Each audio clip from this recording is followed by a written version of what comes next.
Buenas tardes, mi nombre es Francisco Medina y paso a responder a las preguntas que dispongo sobre el síndrome doloroso regional complejo. Antes de empezar a responder a las preguntas, aclararles que en cuanto a la gammagrafía ósea, nosotros distinguimos tres estadios o etapas diferentes según los hallazgos de imagen.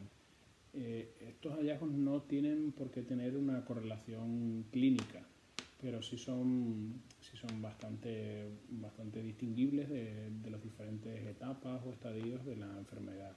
Hay una primera etapa en la que la enfermedad es inflamatoria o aguda, que ocurre hasta los 5 primeros meses, y lo que observamos en esa fase es un patrón de hipervascularización y luego un patrón de aumento del metabolismo óseo en la gammagrafía ósea. Luego hay una segunda fase que es distrófica, en la que ya no existe ese aumento de vascularización, pero sigue habiendo aumento del metabolismo óseo. Es importante decirles que esa segunda fase ocurre entre los 5 y 15 meses después de la injuria, después del daño ocasionante de la enfermedad. Y por último hay una tercera fase que ocurre más allá de los 15 meses, en la que todo muestra tanto disminución de la vascularización como disminución del metabolismo óseo. Una vez aclarado esto, los factores que pueden influir en que la gammagrafía ósea sea positiva o negativa, pues principalmente es el estadio en el que se encuentra la enfermedad. Como les comenté, idealmente sería realizar el estudio en los primeros 5 meses. Si no fuera así, la segunda mejor opción sería antes de los 15 meses, y nuestros problemas empiezan ya pasados los 15 meses. Destacar que en niños es una prueba en la que tenemos una sensibilidad y una especificidad más baja, no es tan útil. Otra de sus utilidades es descartar otros procesos, otras enfermedades que puedan provocar sintomatología parecida. La pregunta era respecto a las fases en las que la gammagrafía es más precisa o menos fiable.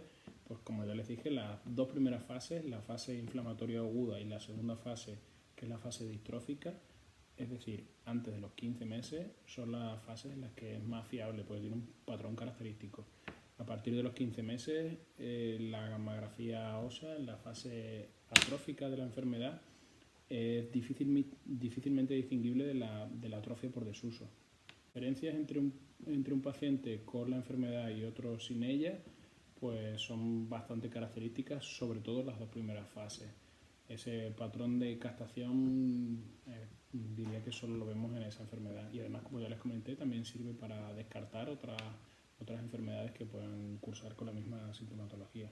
Respecto a si la gammagrafía puede ser utilizada para monitorizar la evolución de la enfermedad, bueno, sí, en tanto y cuanto distingue las fases más tempranas de las fases más tardías. Y esta pregunta puedo enlazarla con la de los tratamientos. Normalmente las fases más tempranas llevan antiinflamatorios y una rehabilitación un poco más activa, y en las fases más tardías son otros tratamientos. Entonces, existen otros métodos más precisos de medicina nuclear.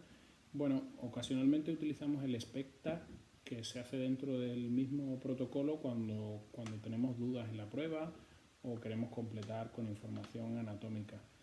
Ocasionalmente nos ayuda porque en el escáner, en el TAC, vemos un patrón de osteopenia difusa, pero esos hallazgos también se ven en la atrofia por desuso, con lo cual, bueno, es una ayuda relativa. También situamos mejor esas captaciones, esos patrones, y otras pruebas, pues en realidad es que en algunos sitios hacen estudios de PET-TAC, pero eso no se realiza mucho en nuestro medio, y hasta donde yo sé no tiene mucha utilidad.